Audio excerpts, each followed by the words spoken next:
So after the last time you explained why Jesus could not be the Messiah, I got lots of replies, saying, but there is a lot of evidence in the Hebrew Bible that says that Jesus must be the Messiah, and I'll list them. He was born in the Messiah will be born in Bethlehem, born of a virgin, heir to the King David's throne. Isaiah describes the Messiah will be crucified for his sins.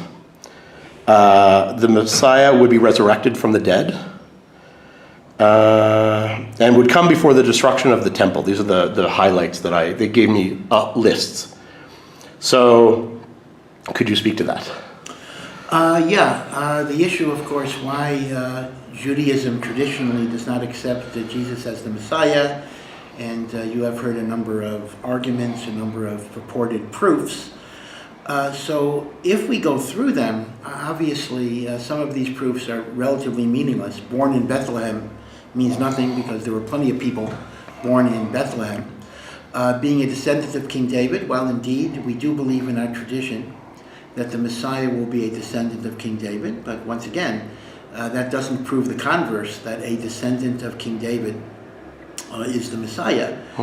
Moreover, within the New Testament itself, and again, I accept that Christians probably have an answer, but once again, the concept that Jesus is descended from David is via Joseph, when in fact the doctrine of the virgin birth seems to connote a different father. So Christianity is going to have to deal with that contradiction and of itself. But okay, again, I assume they probably have some resolution to that problem.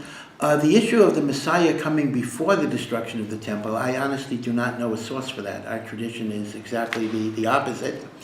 Daniel 9:26. Well, again, these verses can be interpreted in different ways. The book of Daniel is notoriously obscure, and the fact that a Christological interpretation is offered cannot be considered proof because there are many alternative interpretations. Now, the general messianic redemption that's described both in the Hebrew Bible and in the Talmud does suggest the opposite, that there will be a galut, which means an exile, there will be a destruction, and the Messiah will come and be God's agent for redemption and for rebuilding the temple. One interesting text that they do cite is the notion of the virgin birth. And here I do want to point out that this is a famous controversy. There is indeed a prophecy in Isaiah that talks about and I'll use the Hebrew word, the Alma conceiving and giving birth to a child. And the Christian understanding of the word Alma is Alma equals virgin. In point of fact, that is not the Hebrew word for virgin. The Hebrew word for virgin is Bitulah. Alma actually means a young woman, and it does not connote whether it's a virginal state or not. And meaning in all sources of the time, Alma would be used to mean just a young woman. That is correct. Elam is a young boy, and Alma is a young woman. And in the overall context of the verse, it's a little difficult to go over the particulars. It is not referring to Messiah at all. It is not even a messianic prophecy. It is a prophecy regarding the birth of Hezekiah, Chizkiyahu HaMelech, who was the dominant king in the time of Isaiah, who successfully deflected the Assyrian attack on Jerusalem. So he was a quasi-messianic figure, but in fact it is not talking about either the virgin birth, nor is it even talking about the ultimate Messiah.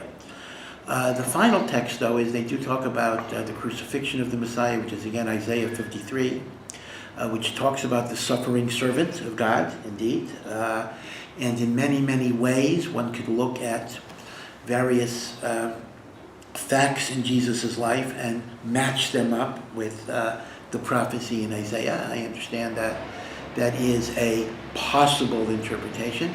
I just want to say, though, that we have a whole vast corpus of Jewish interpretation of Isaiah 53, in which they regard the suffering servant as not a reference to an individual, but as a reference to the overall fate of the Jewish people that has suffered through century after century of persecution and in effect bears the sin of the world.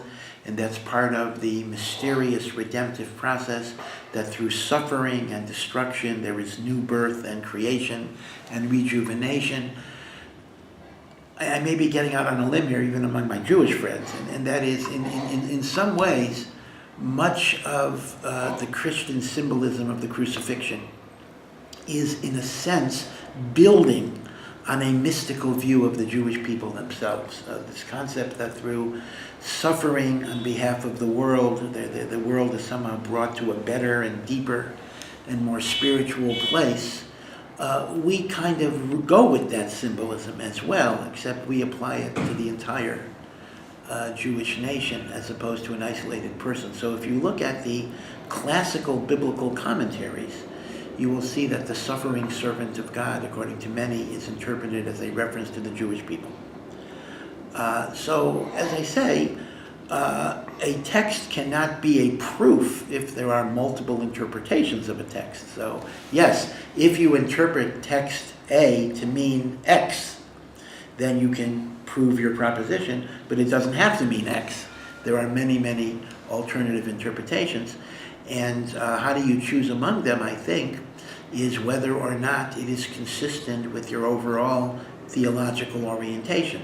I had mentioned before, without repeating everything in my earlier talk, that we do not believe primarily that the Messiah will have a second coming. Once the Messiah comes, he will complete his mission, which Jesus did not do. We cannot accept that, although we cannot accept the abrogation of the Sinaitic covenant, because it is part of our theology that the Torah that was given to Moses remains binding.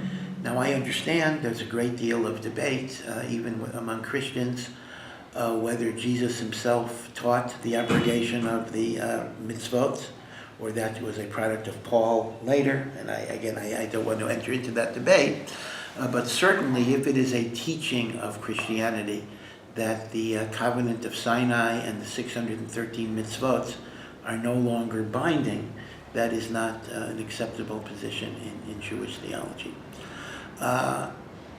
Again, perhaps going on thin ice, Maimonides writes in a censored passage in his writing, it was taken out by Christian censors in the Middle Ages, that he saw both Christianity and Islam as being very worthwhile steps to wean the ancient world away from paganism and to give them a sense of morality and ethics, even if it didn't always play out that way. So I'm certainly not here to disparage these sincere beliefs of other people, and indeed religion can often be a tremendous force for goodness, although sometimes it works the other way around.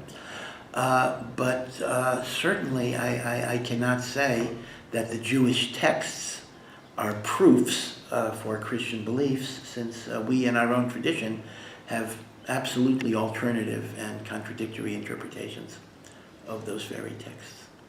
So that's my little piece. Hey guys, please contribute to the program. You contribute in lots of ways. You can subscribe. You can come film with me. Just let me know, and I'd love to have you come film with me. You can donate to the project. You can give me ideas. You can spread the word. Please do. Thanks.